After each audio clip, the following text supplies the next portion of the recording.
Los circuitos eléctricos. Son millones las personas que diariamente utilizan aparatos electrónicos, pero no saben en realidad cómo funcionan, pues se componen de circuitos eléctricos. Estos están formados por una serie de elementos eléctricos como bombillas, motores, cables, interruptores, que conectados entre sí obtienen una potencia eléctrica. Para generalizar un poco, hablemos sobre las partes principales de un circuito, como en este caso el generador, que es un dispositivo capaz de generar y mantener una diferencia de potencial entre dos puntos. Existen dos tipos de generadores eléctricos: el generador de corriente continua, que circula la corriente a un solo sentido del circuito por el viaje de electrones del polo negativo al polo positivo, y generador de corriente alterna, un dispositivo que genera y mantiene una tensión entre dos puntos, pero la corriente circulará en ambos sentidos, es decir, del polo positivo al polo negativo y del polo negativo al polo positivo. Otro elemento importante también son los cables conectores, que es por donde se transporta la corriente eléctrica en los circuitos. Los receptores. Estos son los encargados de transformar la energía eléctrica en cualquier otra energía para la que ha sido diseñada el receptor, como por ejemplo energía lumínica, energía calórica o energía mecánica, entre muchas otras. También tenemos los elementos de maniobra. Con ellos podemos interactuar con los circuitos eléctricos para obtener diferentes resultados de los receptores.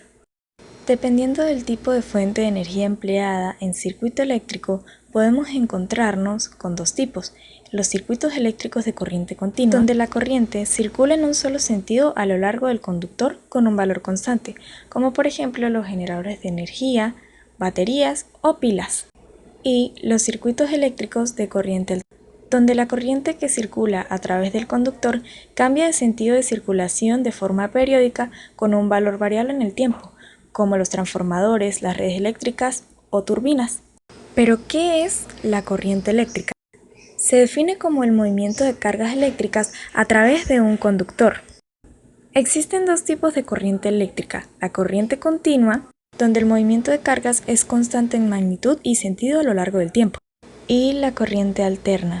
Es cuando el movimiento de cargas varía en magnitud y sentido a lo largo del tiempo. Relacionado a todo esto de la corriente tenemos la llamada ley de Ohm. Esta ley relaciona el valor de la resistencia de un conductor con la intensidad de la corriente que la atraviesa y con la diferencia de potencial entre sus extremos, donde nos promulga que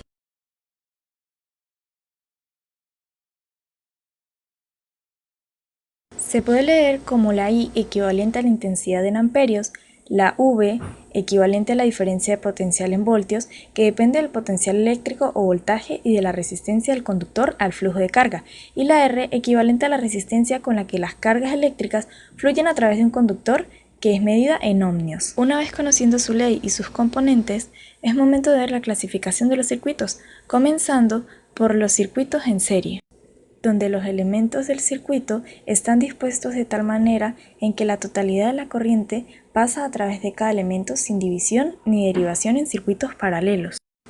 Y los circuitos paralelos es donde los dispositivos eléctricos están dispuestos de manera tal que todos los polos positivos se unen en un conductor y todos los negativos en otro conductor. Ahora hablemos sobre la potencia eléctrica, que es la velocidad a la que se consume la energía. Para calcular la potencia que consume un dispositivo conectado a un circuito eléctrico, multiplicamos el valor de la tensión en voltios aplicada por el valor de la intensidad de la corriente que lo recorre. En la electricidad o la electrónica es de suma importancia conocer las magnitudes básicas que se emplean en los circuitos eléctricos.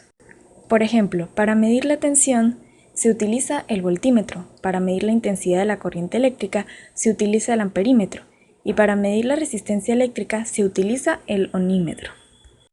Ahora el polímetro es un aparato que incluye dos cables, que se colocan en los dos puntos del circuito donde se requiere realizar la medida. También posee una rueda que, según la posición, medimos la tensión, intensidad o resistencia.